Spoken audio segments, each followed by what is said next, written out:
Hey, habit thrivers. If you're ready to rock your next chapter, this is your place. It's time to live your most fit, fearless, and fabulous life.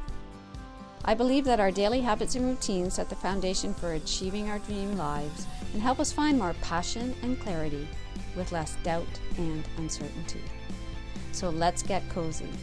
Grab your planner and your favorite beverage and come along with me on this journey of reclaiming your passions and finding new ones along the way.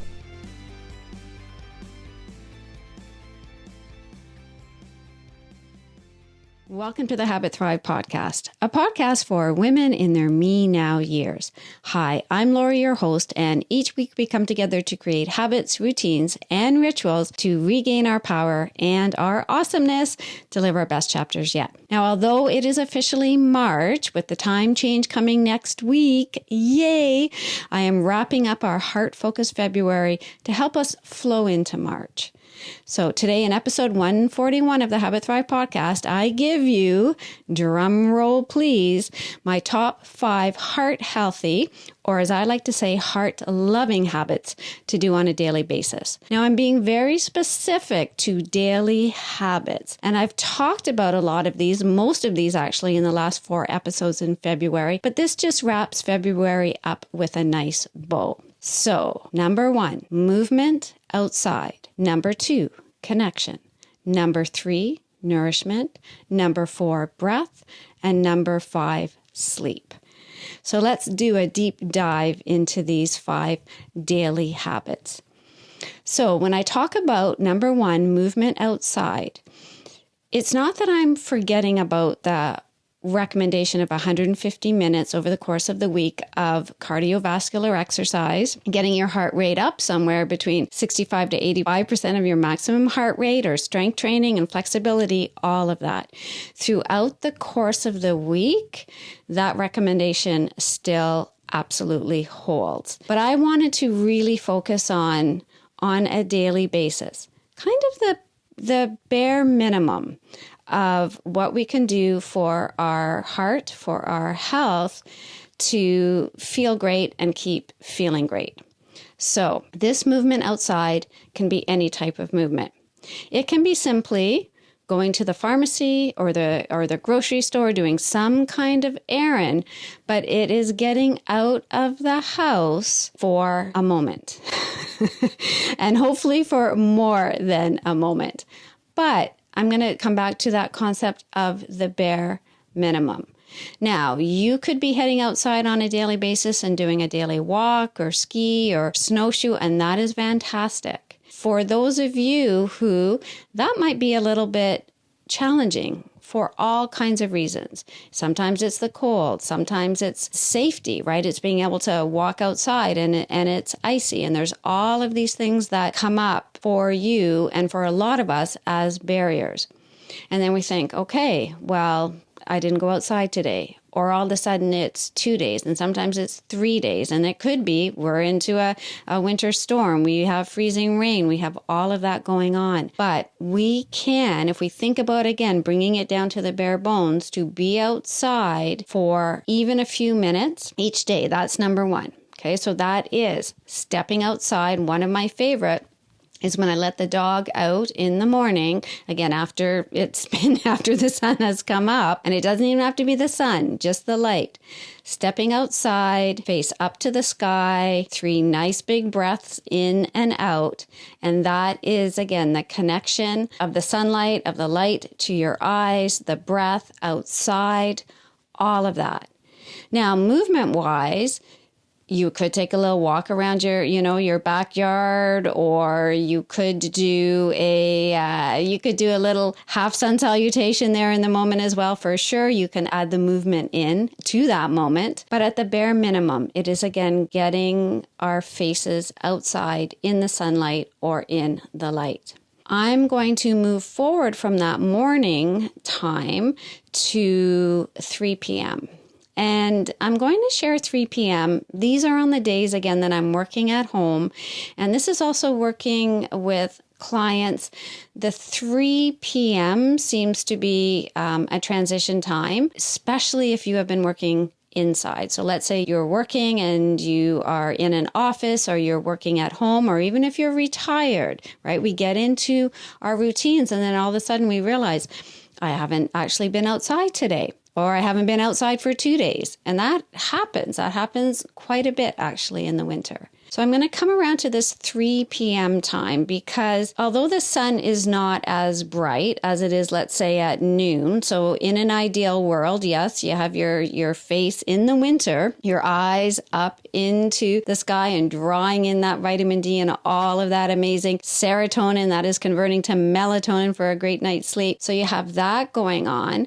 But still at 3 p.m., what this does is that 3 p.m. time, if we get outside just for a little bit, again, even if it is out to the pharmacy or the grocery store, then it makes a difference for our sleep. And in that moment, it makes a difference. And so knowing why you're not going outside, or you're not going outside as much as you would like to, is super important. So you realize it's the end of the day and you didn't go outside, or it's 2 days. You're like, well, why is that? Okay, it's cold outside. The fear of the ice, putting all the clothes on that we need to put on to go out. It's super cozy inside right now. You might have even said, well, I've already done, my yoga practice inside or my treadmill. And so there's no need to go outside. But I would like you to think, yes, in an ideal world, outside movement, huge, but just outside for a moment, bare minimum. And in that moment, when you're noticing what is kind of holding you back, and I might even, and this has happened to me, this is why I share this, is that sometimes, again, working at home and at 3 o'clock, I'm like, okay, need to go, around the block or outside. And unfortunately, Jammers does not like to walk in the winter anymore. It's 16 years old. I don't blame her, but that has changed my routine a little bit. But in that moment, I know what has stopped me before has been everything that I've just talked about, but also all of a sudden I'm into an Instagram reel or a stories, or I'm into something work-wise, and then all of a sudden it's 3:45. Well, then I'm transitioning into something else. And so I make a note to self, okay, one of the best things to actually do in that moment, when you look at that clock or whatever time you've made in your calendar, in your schedule, that you are going to be outside, use the Mel Robbins 5-second rule. 5, 4, 3, 2, 1, and go to the door. Put on whatever is there and just tell yourself you're going outside for a few minutes, or if it's nice enough out, you're going to step outside and just put your face up to the sky. 5, 4, 3, 2, 1. I love that rule. And again, that is outside with movement, ideally, and just outside. Noticing what your stopping points are, and 5, 4, 3, 2, 1. So that's number 1, daily habit. Outside, ideally with movement. Number 2, connection. Physically, emotionally, mentally, spiritually. Okay, we again are making that connection between our heart to our brain to our every single organ in our body. So as we connect in different ways, we have that integration. Now, I'm not going to say that social media doesn't count, because positive interactions in groups, especially in the winter, can be meaningful. And I have a couple of groups going. So I am all about connecting in groups, and I am still quite amazed how much positive interactions in groups can affect us. Again, emotionally, spiritually, especially if you are in some chanting groups, which I love, right? So that all counts. But real life interactions, again, when we're talking about actually connecting it back to getting outside, real life interactions, right? Not hugely different. They are just another addition to connections. You can, though, go outside and connect with nature. It does count when you are simply going around the block and you've got the trees and you've got the snow and you've got the fresh air. That is nature. Doesn't have to be, heading out into the bush. But oh my gosh, if you can head out into the bush on snowshoes or skis, fantastic. But that connection, even that coming back to the grocery store, to the pharmacy, to the post office, where you're connecting with people, your surroundings, even those small moments of conversation. Yesterday, I went to a grocery store here, Food Basics, where two things happened. Number one, I ran into the husband of a good friend of mine. Wonderful interaction. I literally walked away from that interaction and I could feel the dopamine. I'm like, oh, it was so nice to have that chat. He's just such a friendly person and he just makes me smile every time we have that interaction. So here I am at the grocery store thinking, wow. Now, as you know, I prepare for my podcast. No, you may not know that. Sorry. Listeners who have known me for a while, I start to write my podcast. I start to think about it early in the week and it just kind of unfolds. And then I normally do the recording on Thursday. It comes to you Saturday. So yeah, it's in real time. It's stressful sometimes, but it's in real time. Certainly for Laura, my editor. But it's the way I love to do it and it feels right. So here I am speaking to this person thinking, oh my God, this is why I come out and have these interactions and then really think about them and enjoy them. And then here I am going through the checkout and the cashier is having a conversation. We started talking, the person behind me, myself. We were talking about buying Canadian and how this particular grocery store had made big signs and had made it easier for people to buy Canadian. And we're talking about the fact that, we don't bring our glasses and we can't see the labels and this is fantastic. And we're laughing and she's laughing. And then the cashier says, oh my gosh, I had some grumpy women today and you just made my day. And I'm saying like, wow, it goes both ways here. This is so much fun. And then, so I'm, of course, smiling and moving away. And I'm thinking, is this because I'm actually thinking about my podcast or is this actually happening? And I'm going to circle back again to Mel Robbins. So for those of you, if you haven't had a chance to listen to her podcast, it is amazing. She has a theory called the let them theory. And she actually talks about striking up conversations with strangers and not to worry, right? Whether or not they don't talk, they don't speak to you or they think you're a little strange for striking up a conversation. You just let them. You just let them think that, you're a little bit out there. And I was thinking about that as I was driving away. And so these connections and interactions and integrations are real. They pump you up and they stay with you. And now I'm sharing them with you. So that is number 2 in terms of connection.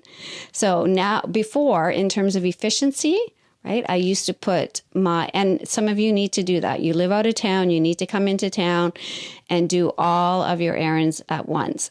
I am in town, and so I, again, have thought very consciously about making sure that I am splitting up some of the errands, that I am out and around, and that has actually changed in the last couple of years. So that's number 2, connection. Number 3 is nourishment. Now, I did speak to the Mediterranean diet. I did speak to some heart healthy foods for sure throughout the episodes in February. But what I really want to focus on here from a daily habit is eating to love your heart. And that means even emotional eating. That means eating with your emotions. I had a woman, Laureen Sorrow, on my summit a few years ago. And she said in that summit interview, if anyone tells you to try to stop emotional eating, she said, stop them in their tracks. We need to eat with emotion. Eating is all about eating with our heart and, right, our brains, our eyes, everything. And so when you are putting food in your mouth, when you are preparing food, how is it making you feel? How are you feeling in the moment? How are you feeling afterwards? I had a conversation in one of my groups. We are exploring making ghee. And again, this connection back to Ayurveda. I make ghee every week, if not every 2 weeks. It depends on how much ghee I make in the moment. But making that ghee where it's bubbling up, where you are smelling it, where you are lovingly putting it into the container and then enjoying every morsel of that when you are using your ghee during the week because you made it, you actually savor it more. There is no question about that. You protect it. No double dipping in my ghee. Okay, that's a rule in the house. And so you might say, well, butter, ghee, like, is that good for your heart? I'm just going to let that float out there. I'm eating for everything around my heart, my emotional heart, my physical heart, my spiritual heart. But I am going to say, if you can circle it back to even a weekly habit, right, of creating something, whether it's a soup or whether it's ghee or whether it's stewed fruit, cutting vegetables, something that you do one day that nourishes you on a daily basis. And that in the moment you stop and you think, oh, I'm so glad I did this. This is so good. I created this. I am savoring this. I love this. This is good for my heart. Because all of us have different dietary needs. We all have different programs. We all have different things going on in our body. But come back to your heart, not just your physical heart, and explore that and see what happens. And now we come to breath. Very simply, just catching yourself when you're holding your breath, when you are perhaps on your iPad, your phone, through social media. That is called screen apnea. We tend to hold our breath. So just noticing, take those opportunities during the day, those daily opportunities when you open your eyes, 3 breaths. When you step outside, when you're letting your dog out, right? Breathe. When you're getting in and out of your vehicle, those transition times to breathe. Simplest habit, daily habit. Now you can take that further into a pranayama practice, right? You can take it into a mindfulness meditation. But again, I'm coming back to the daily habits, okay? Bare bone habits. Notice your breath. Now from here, number 5, sleep. I could go on for, again, there are entire podcasts on sleep. What I'm going to say about sleep on a daily basis is just to try your hardest to make it a daily habit for sure. But if you're having issues with your sleep where you are getting up to, for example, go to the bathroom once or twice, or your dog is waking you up, that's happening with us right now, or there's something in your house that is waking you up, or there are hot flashes that are waking you up, all I'm going to say about sleep is to really dig deep and be a detective. It is the number 1 health habit that we have, a good night's sleep. And sometimes we hear our sleep gets worse as we age, so we just need to get used to it. I've never been a great sleeper, so I'm never going to be a good sleeper. And so we feel sometimes helpless and hopeless around our sleep. But I'm here to tell you, I've been obsessed with sleep since I've been a child. And every time there have been sleep issues, whether or not I was ordering coolmattress.com through Dr. Oz through my perimenopausal years, or right now with our dog who is getting up at 4 a.m. and talking to my vet about melatonin chews, right? Whatever it is a priority to figure out how to get daily sleep, and ideally through the night. And so I'm keeping this very bare bones. So again, speak to your doctor, do your research, find out from your friends, explore, experiment. Very often we give up on this, again, for everything that I just chatted about, but also because we're exhausted. And it takes energy to be a detective. It takes energy to figure these things out, to explore, to try different things. But if I can make one suggestion out of these 5, it is make your sleep like an online course. Make it something that if it is not happening, restorative sleep on a daily, regular basis, if you can dig into that, it will absolutely change your day and it will change your life. And so as we come back around to the 5 daily, and of course sleep, oh my gosh, for your heart, your brain, that connection. And from number 1, from getting outside to connection, to nourishment, to breath, they all support our sleep. And so it is the daily habits. It is the daily routine that we're coming back to. And truly what's happening now in our lives is that we are receiving information in Instagram, chunks and reels and stories and snippets from the airwaves. Everything is coming to us in chunks and disconnected little pieces of information. And so as we put these daily habits into place, as we work towards a daily routine, we find our flow. And it's more challenging now than ever. Absolutely, it's more challenging. It's like everything around us is going against us finding a flow. Just the way, again, information is coming in, the way we are processing things. And so to be vigilant and to be a detective and to be curious and to know that so much of this is not discipline, is not willpower, right? It's habits, it's routines, it's awareness, it's mindfulness. And we can do this. And certainly we can do this in our Me Now years in this chapter of our lives. And it can be fun. And this is why we come together on this podcast. I have fun. I hope you have fun too. So remember, this is your time, your Me Now years. Every small habit, every mindful choice, and every act of self-care is a step towards thriving in this chapter of your life. So together, let's take a soft collective inhale. Feel that inhale hugging your heart. A nice soft exhale, letting your breath go, letting love go, letting love flow. Until next time, stay strong, stay vibrant, and keep thriving. If you love this episode, I guarantee you're going to love exploring all the amazing opportunities that await us in reclaiming our awesomeness together. So come on over to my Facebook group, Women's Wellness Community for women wanting to rock their Me Now years.